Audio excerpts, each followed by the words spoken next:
Percaya nggak sih, dengan budget 1,6 jutaan, kita bisa dapat smartphone gaming dengan spesifikasi ganas.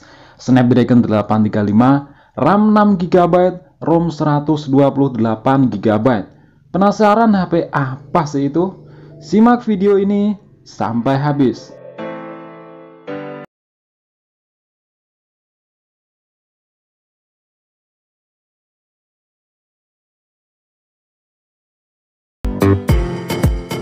Sebelum saya lanjutkan video ini, bagi kalian yang belum subscribe, silahkan subscribe channel MA Tech dan klik tombol loncengnya agar kalian gak ketinggalan informasi seputar gadget murah lainnya. Kehadiran ponsel gaming ini membuat saya sangat ingin mencobanya, meskipun dengan kondisi second dan batangan ya. Dan kalian para gamer dengan budget terbatas layak mencoba HP ini. Pasalnya punya spesifikasi yang wow dengan harga 1,6 juta saja saat video ini dibuat. Kali ini ada gaming phone asal Jepang yang bernama Ratelcel. HP ini tidak terikat jaringan operator Jepang layaknya Docomo, AU, dan lain-lain.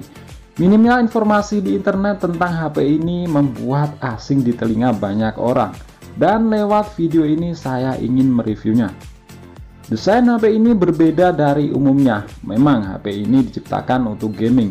Tampilannya seperti mengisyaratkan kita untuk memegang dengan posisi horizontal, layaknya seperti PSB. Dengan posisi seperti ini, di sisi atas kita akan menemukan tombol volume rocker, tombol power yang menjadi satu dengan sensor pemindai sidik jari, dan sebuah tombol untuk beralih ke mode jangan ganggu. Di sisi kiri dan kanan ada lubang mikrofon. Di sisi bawah ditempati port USB yang sudah kekinian yaitu Type-C. Slot dual SIM yang cara membukanya sama seperti di Xperia One, yaitu dengan cukup dicongkel tanpa menggunakan SIM ejector. Saya suka dengan cara seperti ini karena simpel. Serta sebuah logo Ratel. Nama Ratel diambil dari nama hewan spesies dari musang yang tersebar di Afrika. Di bagian belakang ada garis antena, kamera, dual tone LED flash. Tulisan Ratel yang tak tahu mengapa di unit yang saya dapat ada goresan silang.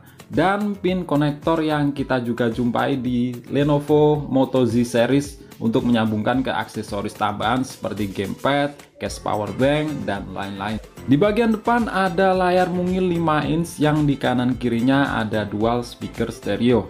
Ada kamera depan, sensor-sensor, dan LED notifikasi. Layarnya dibuat melengkung ke kanan kiri, dan dengan posisi speaker seperti itu sangat nyaman dipegang saat bermain game ataupun memutar musik.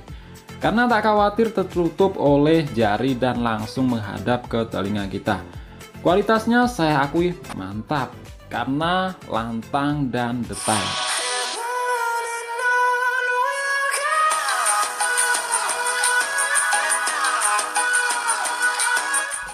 Soal build quality saya akui benar-benar mantul. Back cover berbahan full metal tebal dan kokoh, serta layar terlapisi oleh oleophobic coating membuat nyaman diusap.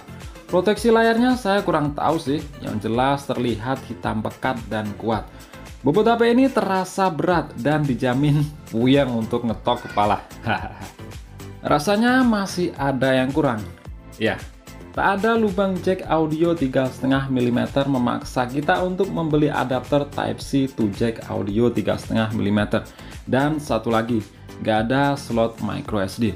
Tapi saya rasa tak ada masalah karena dengan internal 128 GB sudah sangat lega. Pengoperasian sensor pemindai sidik jari tak bisa dalam keadaan layar mati. Caranya sambil menekan tombol power barulah bisa beroperasi. Layar HP ini punya resolusi Full HD IPS ukuran 5 inch dengan aspek rasio 16:9. Jelas dapat menampilkan pixel yang sangat padat. Bagaimana enggak? Layar seukuran itu dipasangkan resolusi Full HD. Kualitas suaranya sudah sangat baik untuk ukuran IPS, mampu menghasilkan warna yang memanjakan mata. Urusan responsivitas saya rasa juga tak ada masalah ya. Untuk kebutuhan mengetik udah enak banget tanpa terganggu salah ketik atau tipe khas HP branded lah. Dan untuk multitouch mendukung hingga 10 titik sentuhan. Di bagian software, HP ini menggunakan antarmuka stok Android 8.0 Oreo yang sudah ada bahasa Indonesia. cuma kustomisasi pada bingkai menunya aja. Aplikasi bawahnya pun bersih tanpa ada aplikasi bloatware, bahkan fitur seperti double tap to wake, gestur-gestur, tema tak kita temukan di sini. Saya suka penggunaan UI stok Android karena performanya lebih ringan dan smooth, apalagi dengan RAM 6GB dijamin multitasking bakal gesit. Android Oreo 8.0 ini aman dari bug multitouch saat bermain PUBG ya. Nanti kita bahas di bagian game. Karena kita tahu bug multitouch itu kebanyakan terjadi di Android 8.1 Oreo, bukan 8.0. HP ini juga punya NFC loh, yang banyak juga orang membutuhkannya. Mantap, dan dual SIM-nya juga sudah support kartu smartphone. Lanjut di bagian hardware, inilah yang membuat HP ini sangar di harganya. Menggunakan prosesor Snapdragon 835 octa-core Kryo 280 dengan clock speed 2,46 GHz, fabrikasi 10 nanometer, GPU Adreno 540, RAM 6GB dan ROM 128GB. Meskipun bukan seri terbaru, Snapdragon 83 ini masih dalam keluarga flagship saat ini, yang kelasnya pas di bawah Snapdragon 845. Dan sejak seri inilah seri 8 mulai stabil dan bebas dari isu overheat seperti yang dialami seri 8 pendahulu, dan pasti lebih hemat daya dan adem karena pada fabrikasi 10 nanometer. Skor Antutunya aja menghasilkan di angka 208 ribuan, perbandingan dengan Snapdragon 710 yang berada pada skor 162 ribuan bisa kita lihat pada skor GPU.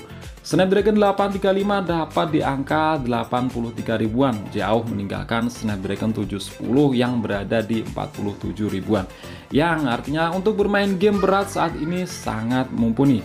Dites untuk bermain game PUBG secara default dapat di settingan high, yaitu pada grafik HD dan framerate ultra, dan bisa diset ke ekstrim jika grafik diset ke smooth. Pada settingan bawaannya aja kerasa enak banget, serasa tak menemui FPS drop. Kalaupun ada, mungkin cuma masalah jaringan aja, apalagi kalau di set smooth ekstrim, berasa kayak pro player. Mantul pokoknya. Dan bebas dari bug multitouch yang biasa kita temukan di Android 8.1 Oreo.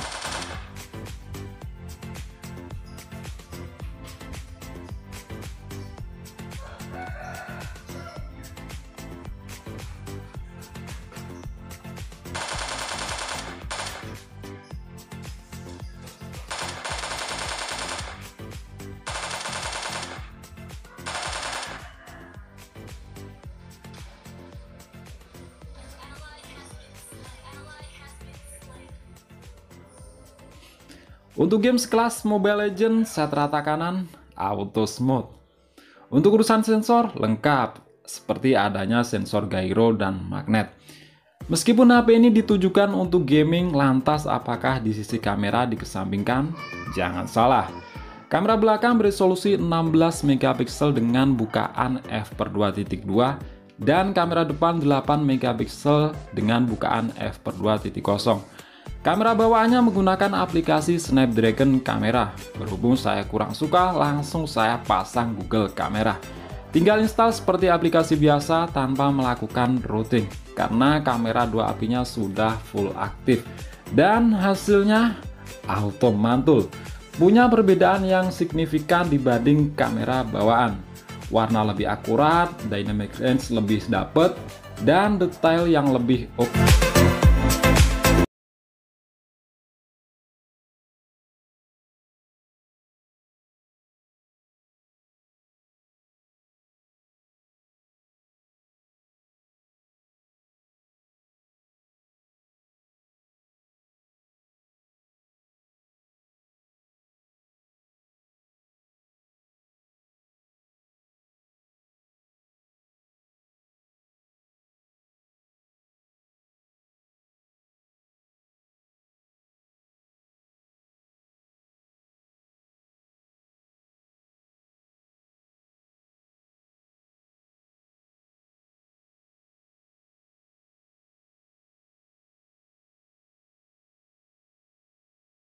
Oke, dan ini adalah hasil rekaman video dari kamera belakang Rattelcell.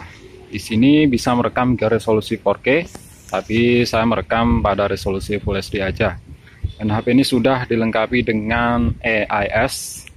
Ini goncangannya bisa lebih stabil. Kalau untuk kualitasnya menurut saya kok malah biasa banget ya untuk rekaman video ini. Sedangkan ini adalah hasil rekaman video dari kamera depannya. Di kamera depan itu bisa merekam mentok di Full HD. Dan ini memang terlihat juga sangat stabil ya. Di sini stabilizernya saya nyalakan. Dan untuk kualitasnya, untuk ukuran lensa 8 megapiksel ini juga saya akui udah cukup bagus. Coba lari. Di sektor terakhir yang kita bahas adalah baterai. Mungkin kalian akan kaget setelah tahu ternyata dengan spesifikasi di atas dibekali baterai berkapasitas cuma 2700 mAh. Kedengarannya sih kecil, tapi jangan salah. Yang ternyata dalam kenyataannya punya ketahanan yang mengagumkan. Ingat ya, ukuran baterai tidak bisa jadi patokan sepenuhnya. Banyak faktor lain seperti kualitas baterai itu sendiri, prosesor yang digunakan, jaringan seluler, dan tergantung pemakaian.